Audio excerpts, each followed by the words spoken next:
What's going on, everybody? Welcome back to another video. It's been a minute since I've recorded something. The daily uploads have stopped. They kind of stopped with the bummer that was the draft lottery, and ever since then we've been running our mock-off season. If you're interested in seeing some of the stuff that's gone down in our mock-off season, definitely join our Discord, link in the description box below. We've been running that, and every time I've sat down to record a video, I haven't really been in the mood, and it was a little bit burnt out. I just wasn't in the mood. Last night I was gonna record. I finally felt up for recording, but I mean my eyeball, man. If you're wondering why my eye's all red, I got hit in the eye playing ball a couple days ago. So light hurts, and you know, everything's just kind of rough right now. But good news is I got a new baby right here. Got a new baby. So got a new laptop. So I'm excited about that. But first, I'm just hoping that sunlight doesn't hurt me, because of course this had to be a sunny day. The one sunny day of May, it seems, here in the Portland area, and it was the one day where I wanted it to be cloudy because this eye is legitimately bugging me. But hopefully you're able to ignore that, you know, just maybe don't watch the video. I'm just going to talk about draft combine results in this video. It's going to be a pretty chilled, laid back video, and then tomorrow should have a mock draft. Anyway, in terms of draft combine measurements, I was pleasantly surprised with how some of these guys measured. I thought a number of these guys were going to be more undersized, and I'm going to go through from A to Z, and I'm going to describe whether I think these guys measured impressively or measured unimpressively. So I'll point out some winners, I'll point out some losers, and I'll talk about how that affects their potential draft range and potentially if they make more sense for the Blazers because of it. Anyway, I'm starting with Ochai Agbaji, who has an 8'8" standing reach. I think he's big enough to play small forward. Without shoes, he is 6'4.5", so he'll probably be listed as 6'5", but he does have a 6'10" wingspan and a pretty solid standing reach, so I was curious to see what his standing reach was. In last year's combine, it was 8'7.5". In this year's combine, it's 8'8", so of course there is going to be a little bit of variance and noise in regards to standing reach in terms of like half an inch. But moving on, Patrick Baldwin Jr., another guy who's kind of a late first, but the Blazers might trade down in this draft. You know, you got San Antonio at 9, 20, and 25, so maybe they want somebody at 7 that they think is going to get taken at 8, and maybe they're willing to trade 9 and 25 up to 7. Patrick Baldwin is in that draft range. He was 6'9" without shoes, 9'2.5" standing reach, so really good size for a power forward, which I think is going to be his position, but he measured with like the 4th lowest vertical jump in combine history, and that's including centers. It is something like his max vert is 26 inches, which I think my max vert is probably higher than that. So, yeah, I am not too thrilled about that for him. I have knocked him down to the mid-second round. I am not super high on Patrick Baldwin at this point. Marjon Beauchamp, I say his name differently every time. 8'10" standing reach. He definitely has size to play the 3, which is good to see. He's going to be a really good defender in the NBA. Offensively, if he can figure it out, he could end up being a steal.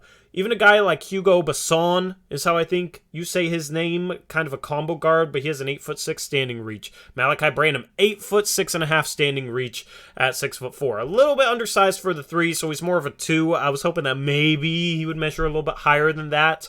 So I don't know if he's necessarily a winner, but that's about what I expected from Malachi Branham. And here's how I look at measurements. Since I'm already just kind of rolling through these, I look at standing reach first. Because when you're contesting a shot, when you're grabbing a rebound, when you're trying to finish over somebody, how high you reach matters more than where the top of your head is or even your wingspan, right? Verticality matters a lot in the game of basketball, so common sense would say standing reach matters a lot. So that's why I look at first, and then I look at wingspan, then I look at height without shoes, just because some guys will wear thicker shoes and whatnot. I don't really look at height with shoes since the NBA doesn't do that anymore.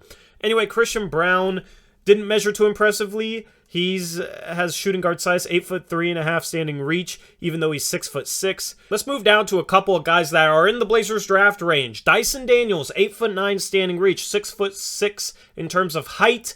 He's a guy that's getting some draft buzz, and some outlets are saying he could sneak up to the 5th overall pick. That is a guy that the Blazers, if they stay at 7, could end up drafting. He's shot very well, apparently, in his pro day, his individual workouts. So that's kind of the one knock on him, but I always thought thought his shooting form looked fine. He has size, he can play make, he can defend, he can play the three, he can even potentially play some small ball forward, and he could potentially play some point guard because he can handle the ball and play make. So very positionally versatile guy in Dyson Daniels. Johnny Davis is a guy that we haven't really talked about because he's looked at as a guard, 6'4" in terms of his height, but his standing reach is 8'7.5", which I think is equal to DeMar DeRozan, who plays some 3 and some 4. Johnny Davis is a strong player. He might be able to play some small forward in the NBA. He's probably slightly undersized in terms of height and in terms of standing reach. I think the average standing reach for a small forward is like 8'8.5" or something like that, 8'9". But I mean, I thought his standing reach was going to be somewhere around 8'5". So 8'7.5" standing reach maybe makes Johnny Davis more of a potential target for the Portland Trail Blazers than he was before, because obviously for the Blazers, they don't need another guard. They need some forward help. I could see a team convincing themselves that Johnny Davis can be a full-time small forward in the NBA. Moving further on down this list, Ousmane Dieng and Jalen Duren didn't measure, unfortunately. Tari Eason has huge hands, almost Kawhi-like hands. He's 6'7" without shoes. Almost 9 foot standing reach and a 7'2" wingspan. He has the size to play the power forward position, which is good to see. AJ Griffin, unfortunately, did not measure. I wanted to see his standing reach. He has very low shoulders. I wanted to see his measurements, and he didn't measure, which kind of makes me pause on him. AJ Griffin has fallen down my draft board. You have the injury concerns. You have the fact that he didn't measure. I wish he measured. I feel like that might be him trying to hide something. So very disappointed in him not measuring. AJ Griffin actually is no longer in my top 10 at this point in time. With the top guys, normally they don't measure. AJ Griffin, I don't think was high enough to not measure in this draft. When you look at Chet, Banchero, Jaden Ivey, and Jabari Smith, none of those guys ended up measuring in this one. Nikola Jovic has impressive measurements as well, basically 6'10" without shoes. Over a 9 foot standing reach, 7 foot wingspan. He has the size to play the 4. He doesn't have the strength yet, but if he can play the 4, and he's not the most laterally quick, so that would probably get exposed less at the power forward position, then his offensive skill set is really impressive at that spot. So these measurements for Jovic are very promising, and I could see him maybe sneaking up into the late lottery, 12, 13, 14, given these measurements. He's slipped down draft boards lately. I don't really understand why, but these measurements should give a team some hope that they can develop him into somebody, that's a little bit stronger and can play the 4 and really set themselves apart at that position in the NBA.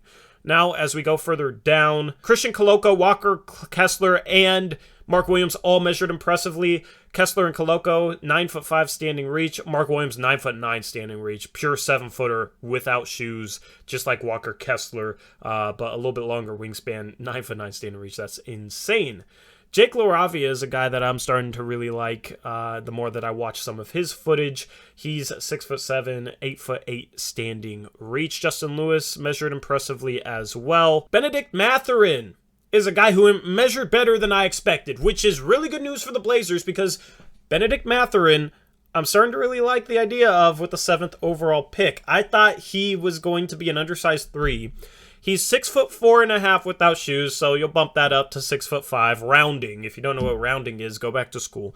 8'8" standing reach. I thought it was going to be 8'6". I've watched the guy, and you can only guess as to what their measurements are going to be. That was my guess, and I was pleasantly surprised with that as well. 8'8" is a big enough standing reach to play small forward in the NBA. I think he might have to get slightly stronger, just like a lot of prospects do when they get into the NBA, but he has ample size to play the small forward position. I was worried he was going to be undersized at that position. In terms of just his standing reach, his wingspan solid, 6'9".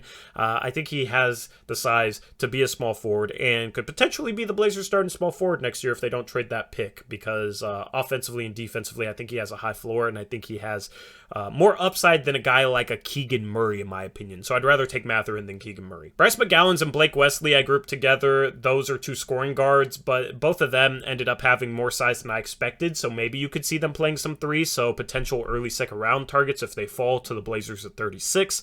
Leonard Miller is also intriguing. 8'5", foot 10 and a half standing reach, was a little bit lower than I expected. He's a little under 6'9" in shoes, which makes his offensive skill set stand out a little bit less. I was a little bit disappointed in that, so I'm kind of pumping the brakes on the hype that I've given him in the past couple of weeks. If you haven't heard the hype that I've given him, we've discussed a lot of prospect stuff over on our second channel, Blazers Uprise Live, where we stream Mondays and Thursdays, so go subscribe to that, link in the description box below. Keegan Murray did not measure, unfortunately. Orlando Robinson measured a little better than I expected. 9'3" standing reach, which is good size for a center. He's 6'10" without shoes, but has a 7'4" wingspan. Offensively, he's a very versatile big man, and he has a little bit more size on the interior than I expected. So that's a guy that I talked about in my Draft Sleepers video. If you haven't watched that, definitely go check that out. It's the thumbnail with all the diamonds. I love that thumbnail. But Orlando Robinson measured impressively. David Roddy also measured better than I expected.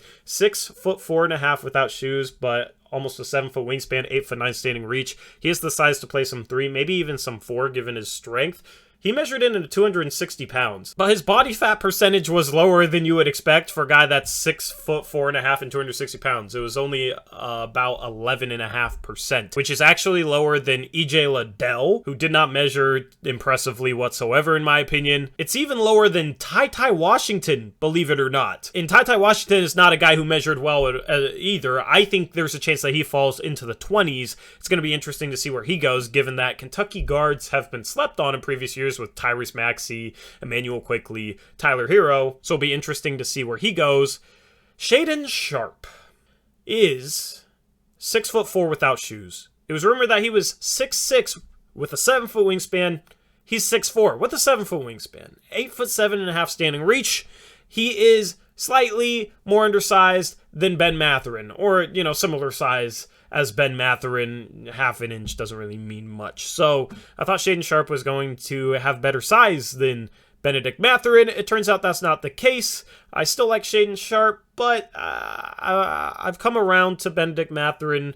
I would still take Sharpe over Mathurin at this point just because I think he has more upside, but I thought he was also going to have more size than a Mathurin, and he doesn't. Jalen Williams out of Arkansas, I thought measured pretty well as well. He could be a power forward center type of guy that the Blazers target early in the second round. I like his game. I like his versatility, his fluidity. He's 6'9", but with over a 9-foot standing reach, which I think is kind of the bare minimum for centers. But you look at Trent Watford, he was solid as a small ball setter, and he had an 8'9" standing reach in this past year's draft. He made up with it by playing smart defense, though, and being really good positionally to make up for that lack of size. So that's something you have to try and gauge in terms of draft prospects. And the final guy I want to talk about is another Jalen Williams. There's 2 Jalen Williamses in this draft. I think both have a chance of going in the first round. There's one out of Arkansas who I just talked about who's a big man, and then there's a wing, Jalen Williams, out of Santa Clara, who measured maybe the most surprisingly impressive measurement profile that of any prospect that measured at the draft combine. He is 6'4.5" without shoes, but has a 7'2" wingspan, 8'9.5" standing reach. He's a guy that can handle the ball, can play make, and can knock down some shots. Defensively, he's okay. I think he has a chance to be serviceable, maybe even good on that end. And he has the size to play the 3. At this point, I think he goes in the first round, to be quite honest with you. So Jalen Williams out of Santa Clara measured in really, really well and played well in the draft combine as well. So if the Blazers trade down, that's a guy I would definitely take a hard look at in the 20s. Anyway, there's definitely some guys I didn't talk about on this list. I'm basically just rambling about measurements in this video, so I didn't want to make it too long. But if there's a guy I missed that you want to point out, definitely point him out down in the comment section below. Add some additional context. Let me know if you watch the draft combine scrimmages. Let me know who impressed you in those scrimmages. And let's just kind of get some collective analysis here in the comment section below. That'd be pretty cool. Anyway, we're back to making daily uploads, so I'll have another video tomorrow. And with that being said, I'm out of here. I'll catch you in the next one. Until then, as always, peace out. Go Blazers.